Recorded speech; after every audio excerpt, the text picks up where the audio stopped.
10 seconds.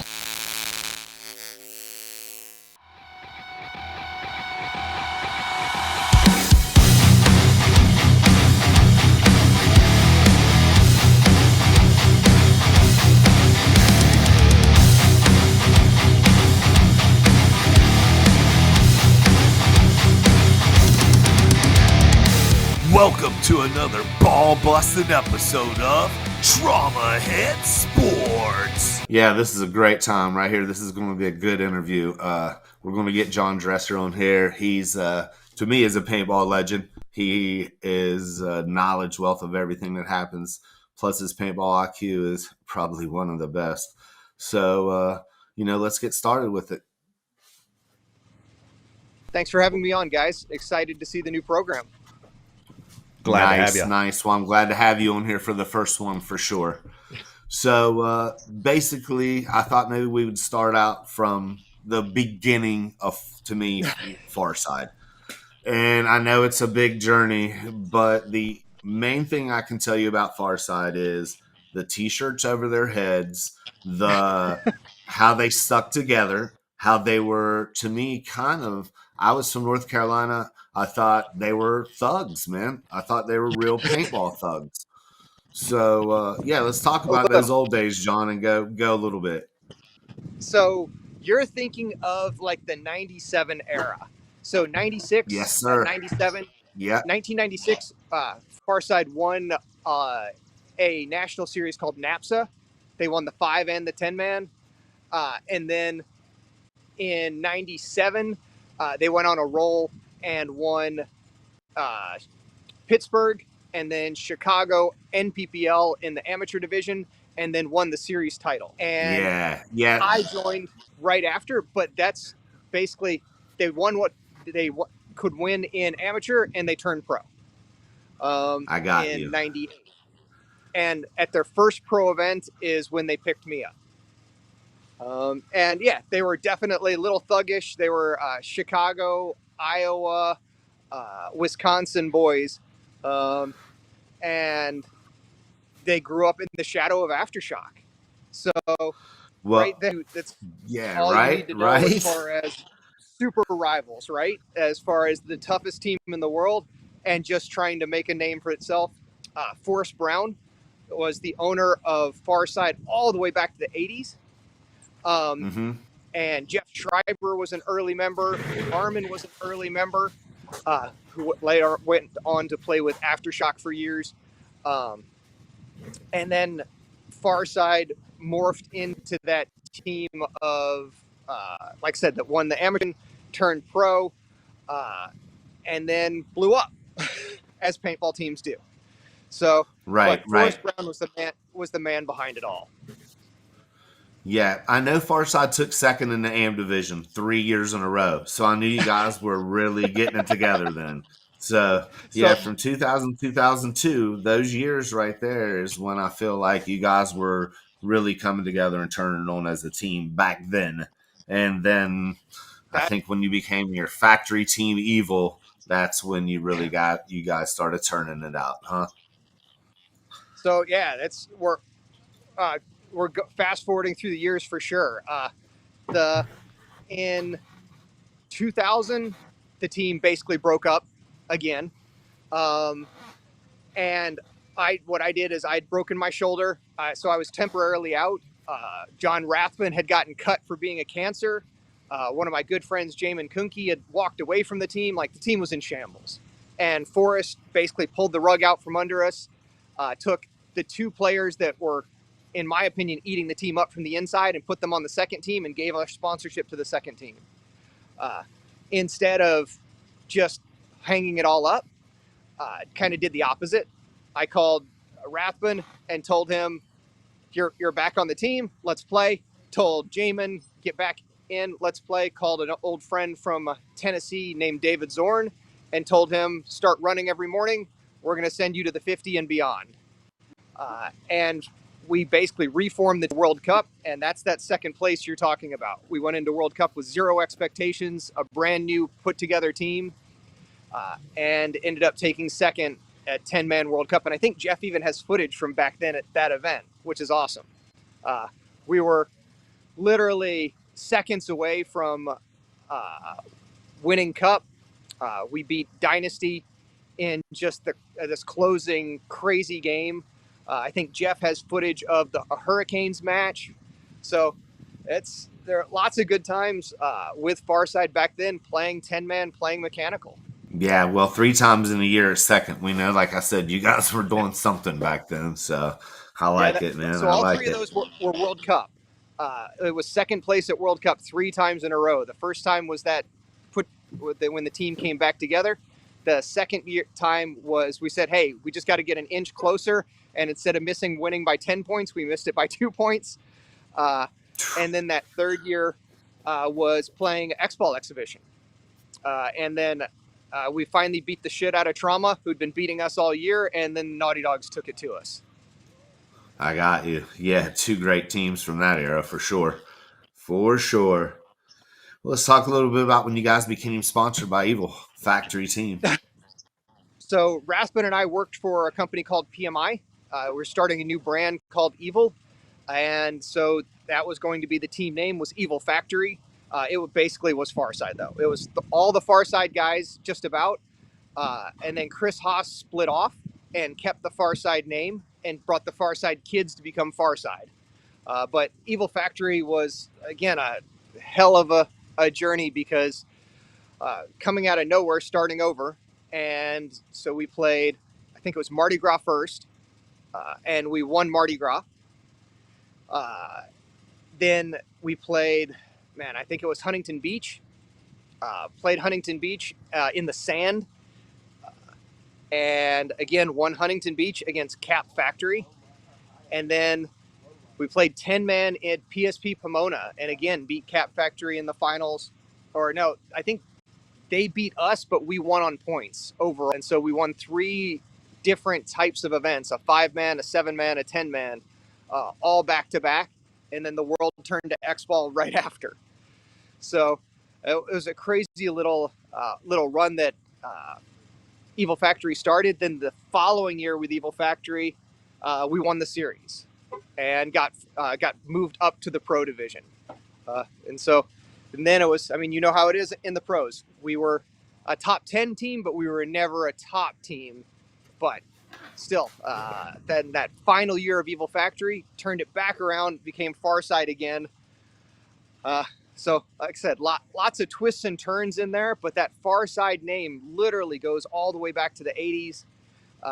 Has some great runs and some great wins in the 90s, the aughts, and then now playing mechanical. We've brought it back again with the same old guys, and it's managed to take out some top teams, managed to lose some along the way, including to you guys this last event.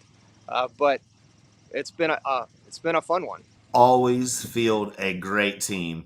There's always somebody on there who's just a super secret player, and you guys are tight knit. You stay together, nobody's loud, nobody's super obnoxious or anything like that. To me, maybe in your all's picks, it could be different. Yeah, I know. Well, I say a lot of good stuff about him. Yeah, I don't have anything bad to say about Johnny at all, I promise. He's honestly, with Rathman, he has done more work behind the scenes than anybody for Farside. For a kid that was cut his first year on the team, called a cancer, ousted, then the fact that he has been captain, the fact that he has dealt with sponsorship, the fact that he has tested paint at 5 a.m, he has done more than anybody, far and away, of keeping this team name, these guys together. Like I said, he is always working an angle, always trying to make sure that it happens. And you're right, as he's definitely can be the loudest of us, but he's also definitely done the most work. Right, he's keeping the dream alive, for sure. Beyond, especially with a full-time stressful job. He's the sales manager at Core Outdoor, so he runs the GI, JT, Empire, Tipman, all of that for sales. And then to keep this Farside team going, because like you said, they might all be a little quiet to you, but it's herding cats. It's any paintball team's hard to keep together. Super hard. So Yeah, let's talk a little bit about your penalty in '06 at the Commanders Cup. That's kind of like a big thing. I just kind of wanted to see what you had to think about it. So David Zorn was that guy that we picked up from Tennessee in 2000.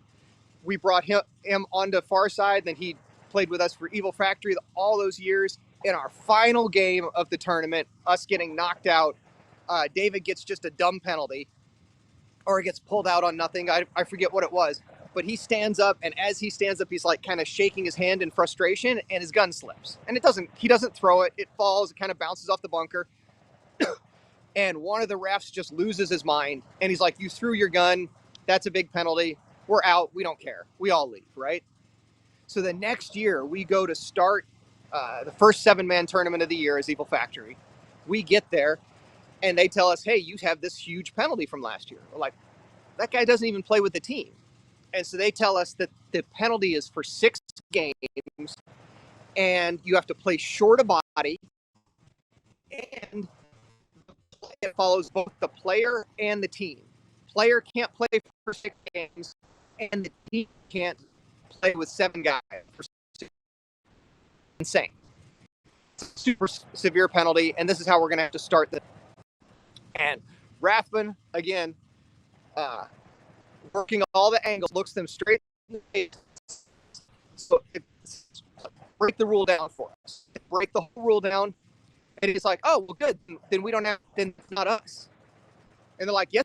They're like, "You're Evil Factory." He's like, "At Factory." "Yes." He's like, "Well, we're Farside. We in the off season." And so he pulls the switcheroo on them.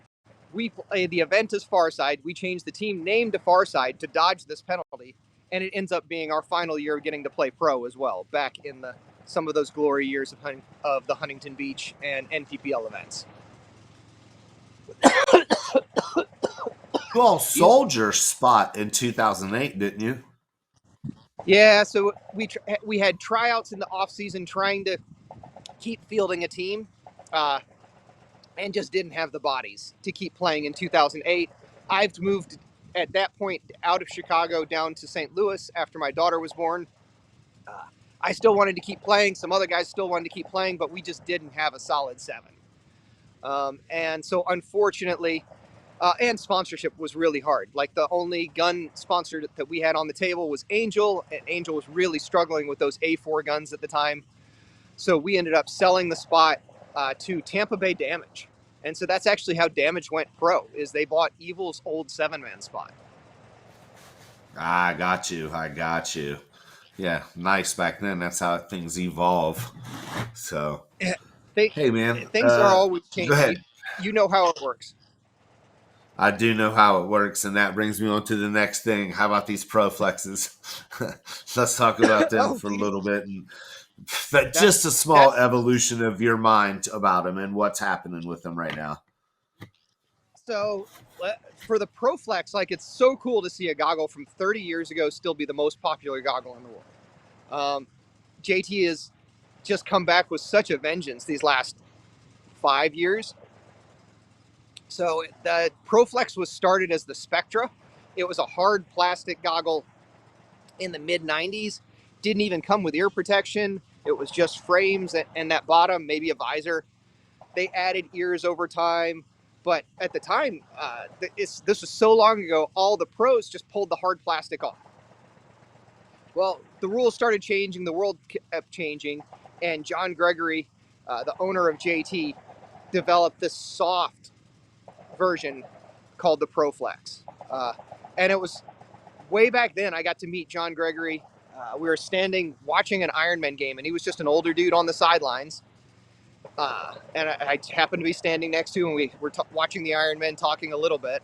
And as we walked away, he was like, "Hey, you playing, like, is your whole team where the Spectre is?" I was like, yeah, we do. He's like, "Well, I got something for you." And so we walked over to the JT booth, which was a rented Ford Taurus back at the day. He popped the trunk and brought out a dozen of the clear ProFlex masks that were just being released. And he's like, "Make sure that all the guys get one." And I was like, "That's incredible." So this kid that he just met, he's giving away something that's brand new. So went out and started, and that's honestly where I got sold on JT. that to me it was one of the cool masks. But the fact that this guy that owned the company was out there, was a huge fan of the Iron Man and watching, and still was just very much part of that whole experience, that tournament experience. Um, so, but as the evolution of the Proflexes, it was one of the coolest goggles in the world with Dynasty back in the early aughts. In fact, Dynasty started as the JT factory team.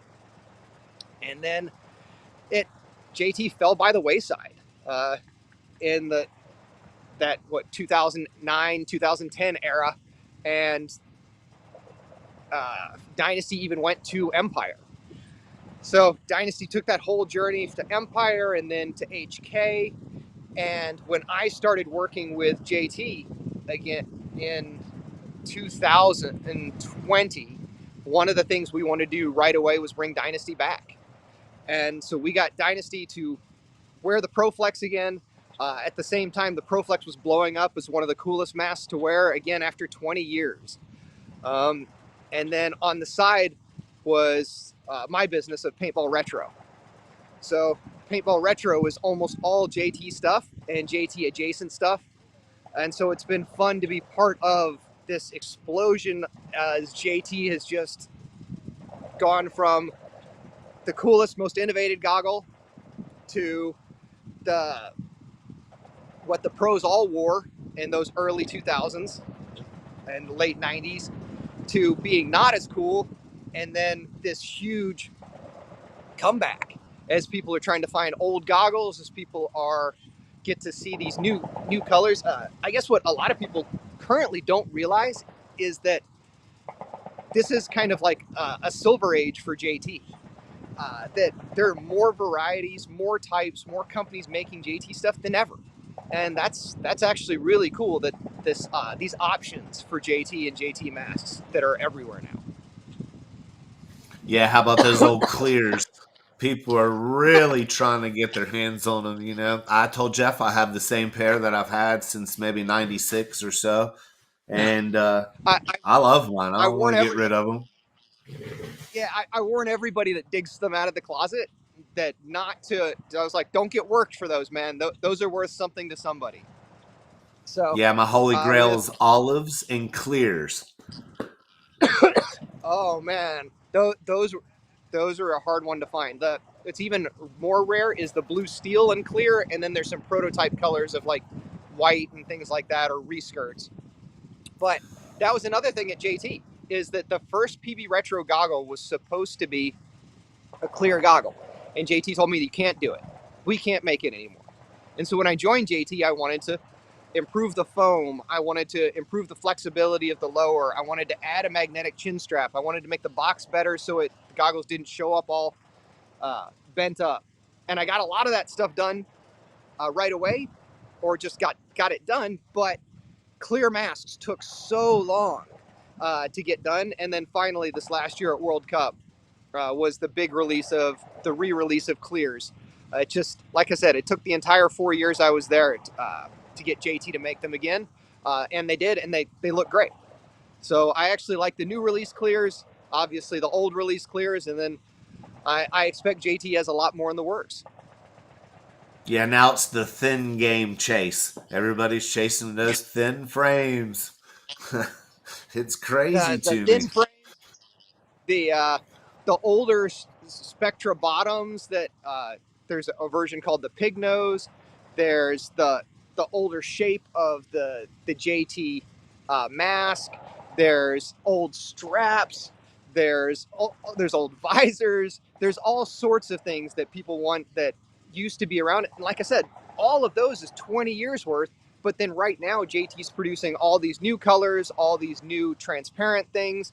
So it's fun to see this new age of JT, this silver age, kind of, as there's all this variety that just didn't exist. I mean, you remember back in the 90s and the aughts, like JT had like 4 or 5 colors. That's it. That was the year's colors. Yep.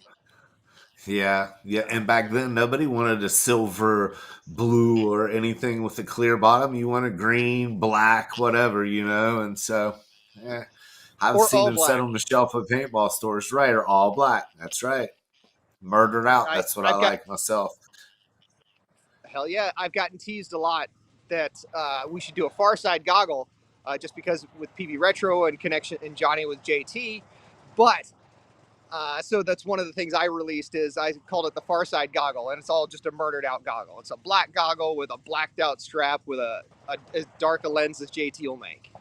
Farside, done. Nice. That's more my speed as well. Yeah. Nice. Yeah, well, Team Smoke loves JT products. They fuel us through these events as well as Core Outdoors and GI Sports. So we really dig them. We had to fight to get them, to be honest with you. We were wearing Bunker King things and the guys didn't like them. So little by little, we were sliding JTs on. And then before you know it, we wanted to all have JTs on. And that's how we made our move. And I'm glad we did. You guys have those had those very cool tiger stripe parts. It's in fact that was one of the first things that PB Retro had was those tiger stripe frames off your goggles just because it was a good looking goggle. Yeah, well, we thought they were cool. We want to keep on going with it.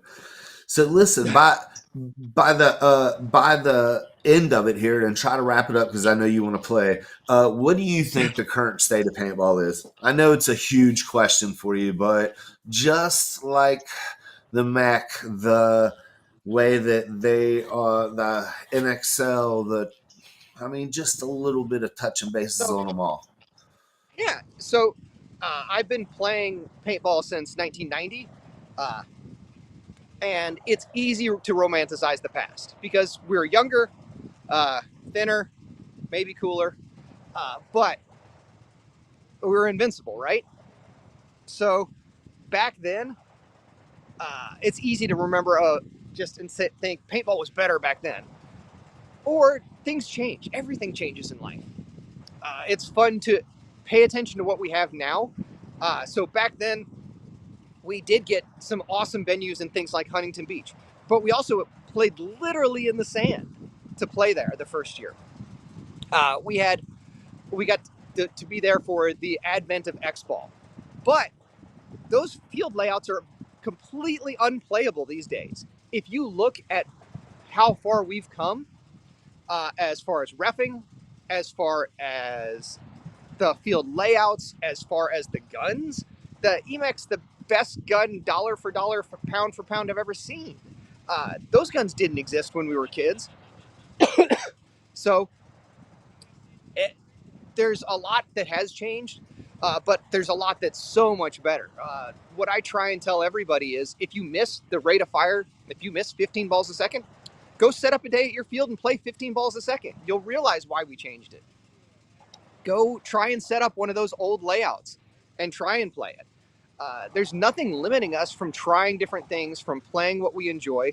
I don't think that the current version of X-Ball is the end-all, be-all, final form of paintball. So try different things. Tell Tom Cole what you... Tom Cole runs the NXL. Try and tell him what you think should change. Of the people out there in paintball, he listens. He wants to improve it, and I don't think he's so set in his ways that he thinks that what we have now is exactly what we should be doing. There's so much room to change. There's so much room to evolve. And be part of it. Enjoy it. Find ways to play this game. We're getting to play the game that we all wanted to as a kid of cops and robbers and guns and shoot them up, and we get to hate each other for a minute and then go talk shit about it the rest of our lives. So enjoy it. You're right. That's exactly right. Don't spend all your time. Don't spend all your time trying to remember how the good old days. That's a great quote from The Office: "Is nobody tells us that the good old days while they're happening." That's exactly right. So I knew when Xbox. Go ahead, John. Before we get to your next question, let me shout out to Traumahead. Like, Traumahead was a cornerstone when I was a kid, or before I'd played a national event. You guys showed me that there was so much more to paintball. That I remember buying those early DVDs. I remember buying that, I think it was Pittsburgh '97, and watching guys play on the Mounds field, watching Lasoya shake his ass as he's shooting dudes and taunting them. It was there was just so much to it that Traumahead exposed people to. And the fact that you guys would go to an event, crank out a video, take those 5 cameras, edit it all, and like literally 2 months later have a video was insanity. The turnaround time and just all of the people that you guys brought into paintball is incredible. And so an early Farside story is one of my first memories with Jeff was he was like, "Oh, you're on Farside. You guys don't like us." And I was like, "What?" And I was like, "We love you guys." And he was like, "No, you don't like us. The owner told me not to film you guys." So I was like, "That just doesn't sound like Forrest Brown at all." So I went to Brownie and asked him. I was like, "What's going on?" And he was like, "No," and it was a big miscommunication. I guess Jeff was about to set up a camera right where they had this super long crawl in the woods. And so Forrest was like, hey, I don't want him showing that crawl because we want to use it again in the finals. And I don't want everybody talking about it, knowing about it. And more importantly, I just didn't want a camera to show that guy. So it was this weird miscommunication. And ever since then, it's been great to see Jeff at events. It's been great to see when Farside crops up in videos. Jeff was showing me an old video that he had of us playing the Hurricanes, not the current Hurricanes, but the old Northeast Hurricanes from back in the day. And like I saw a couple seconds of that video and I was like, man, I'm going to play the car wash. I know exactly when this was. This was at World Cup. This was when I ran to the car wash. This is the same field that we played Dynasty on later. And I somehow survived, even though they sent 4 different guys to bunker me. But of course, Jeff doesn't have that game. He has the game where I get shot in the hopper like a chump. And I remember thinking to myself, there's not a ref around. I'm one of the last dudes. Maybe I can save this game. And thinking about ditching the hopper hit and didn't. Partially because I didn't want it to be immortalized there with Jeff and with Traumahead. Nice, Johnny. So it's funny. I guess what I'll say is I just have all these memories of Traumahead, all these good memories of Traumahead, and just of what you guys are such a huge piece of history. Thanks, so man. I love seeing you guys back, and I'll always be a big fan. I'll always be do whatever I can to help out in my little ways. Appreciate it. I appreciate it, brother. I really do. Jeff's grounded out for us. Well, that used to be hard on him, buddy. Go to those events, get shot up, man, 3 days or 2 days in a row. And the heat and just everything. It was a grind for him. I think that's what made him so good. Just like you said, being able to see yourself at the last event. We would really try to say players' names and really try to say teams' names. And our whole goal, I thought, was to take and make people famous. When people would ask Jeff, why do you do amateur teams? Why don't you just do the pro games? Well, we always thought the amateurs were going to be the next level of pros. They need a little exposure. And so doing on our fair share of that, and he was always super good about just putting random teams in throughout the DVDs and videos as well. So yeah, I'm glad, man. I think we probably brought up a lot of kids in their local paintball shops just playing those videos back to back to back every day. Yeah. And not just that, but you influence them. I've been around the Dynasty guys talking about footage and trying to emulate it when they were 15, 14, 16, like when they were those young, impressionable kids. They were watching that footage, learning how to play and taking their game to the next level. Then nice. And it's not just Jeff. You've always been the voice of paintball. Your fucking gravelly, rusty ass voice. It's awesome. I love it. But it's all like you and I want to say Rich maybe did videos later that was so you guys are the voices of paintball. Rich Telford, obviously, of the Iron Men and then Go Sportz. Hello and welcome to another episode of the Traumahead Sports Show. I'm Danny Manning. And I'm Rich Telford. We're here today in Tampa for the second tournament in the Super 7 Series. And with over 200 teams and some of the top vendors showing up, this Super 7's shaping up nicely. Girls in Tampa, very hot. Real hot. They could live on either coast. Bi-coastal hotties. So I love seeing, as somebody that hates to see themselves on camera and hates their own voice, it's so fun to see the voice of paintball talking about Farside or talking about people I know or talking about teams I know. It's brings me it's back, awesome. man. It's awesome. Yeah. Talking about bringing you back, and we'll wrap it up. Just 1 second, Jeff. I'm sorry. Mechanical paintball dresser. What do you think? It's brought a bunch of guys back off the couch and made them love the sport again. So Farside got into mechanical paintball because I just wanted a modern Farside jersey. So I called up Todd Martinez at Weapons, had him design a Farside jersey. And then when I was about to buy them, I was like, you know what? I should ask some other guys so Todd makes more money. So it was just so Todd could make a couple bucks more on jerseys. And again, those David Zorns, the Rathbans, the Jamin Kunke, all these old friends bought a jersey. And then David Zorn, right after, just like a dumbass, as soon as we get the jerseys, like, we need to play an event. Like, oh man, none of us own. Like, I still played, but most of the guys didn't own guns anymore. They hadn't played competitively in forever. They definitely didn't own a mechanical gun. But it all came together, and it started with just all old school Farside guys. And now that was, 2017? So now we're 8 years in. So the team has evolved and changed, but it's still all just guys that we like and guys that we're friends with. And occasionally we get a personality hire like Noel Tran that we just listen to him talk shit on the field over and over. And we're like, you know what? That guy makes paintball more fun. We got to bring that guy along. And he's a great player as well.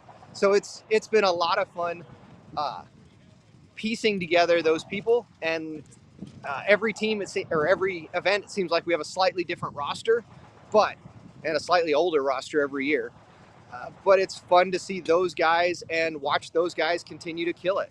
Guys like Aaron Tholey still taking the 50s like it's nothing. Guys like this last event, Andy Horvath, who played on the Farside Kids way back in the very early aughts. So I absolutely love it. Love that these guys are making the time to go put a dent in some other teams.